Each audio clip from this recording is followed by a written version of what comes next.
ሥላሴ ለምን በሴት ተጠሩ የሚለውን ተናግሬ ልጨርስ። በሴት ቅድስት አይደለም ቅዱስም ይባላል። ግን ቅድስት ሥላሴ ለምንድነው ሴት ያልናቸው ሲባል ሴት ወላድ ናት። ሥላሴም ይላሉ ተመልከቱ፣ ሦስት ነገሮችን ይወልዳሉና ይላል። ምንድን? ወላዴ ፍጥረታት፣ ወላዴ ሕገጋት፣ ወላዴ ሀብታት ናቸው ሥላሴ። የምን ወላጅ ናቸው? የፍጥረት በሉ እንጂ። ከዚያስ የሕግ በሉ። ከዚያስ የምን የሀብት ምንጭ ናቸው ሥላሴ። የአባታችን የአቡነ አረጋዊን ገድል የጻፈው ሊቅ እንዲህ ብሎ ይናገራል። በስመ እግዚአብሔር ቀዳማዊ ዘእንበለ ጥንት ወይ ተፍጻሜት፣ መጀመሪያና መጨረሻ በሌለው በአብ ስም ወበስመ እግዚአብሔር ወልድ። ተመልከቱ፣ ቀዳማዊ ዘእንበለ ጥንት ወይ ዘእንበለ ተፍጻሜት ዘተሰገው ማርያም ቅድስት ወበስመ።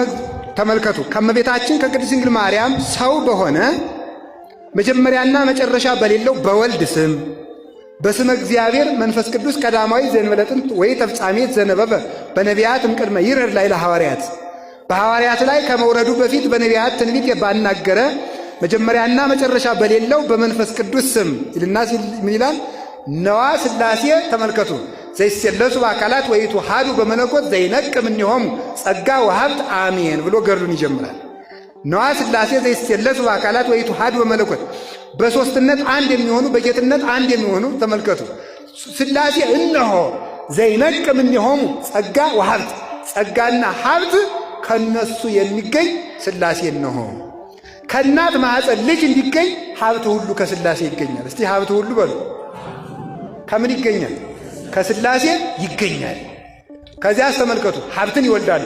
ሀብት ብዙ ነው። ሀብተ ትንቢት፣ ከዚያስ ሀብተ በገና፣ ሀብተ ፈውስ፣ ሀብተ መንግሥት፣ ሀብተ ክህነት፣ ሀብተ ትርጓሜ፣ ሀብተ መዊ፣ ሀብተ እንብ ወይም ደግሞ የንባ ጸጋ፣ የጸሎት ጸጋ፣ የምስጢር ጸጋ፣ የማጥናት ጸጋ፣ የመተርጎም ጸጋ፣ የመፈወስ ጸጋ፣ ብዙ ሀብት አለ። የማገልገል ጸጋ፣ የተልእኮ ጸጋ፣ ብዙ ሀብት አለ። የሁሉ ከሥላሴ ይገኛል።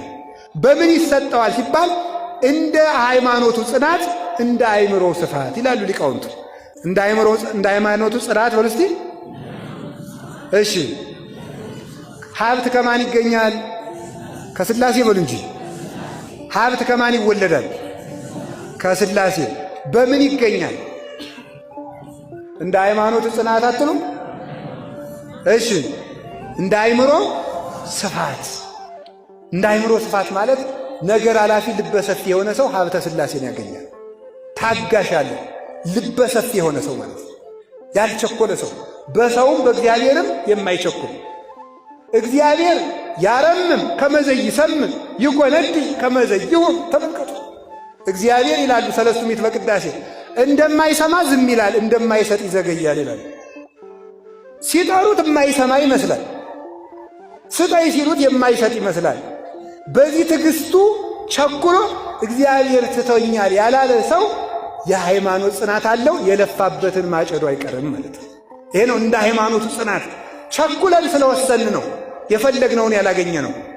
የፈለግነውን ባናገኝ ከታገስን ግን ያስፈለገንን ማግኘታችን አይቀርም ካልቸኮልን በስተቀር።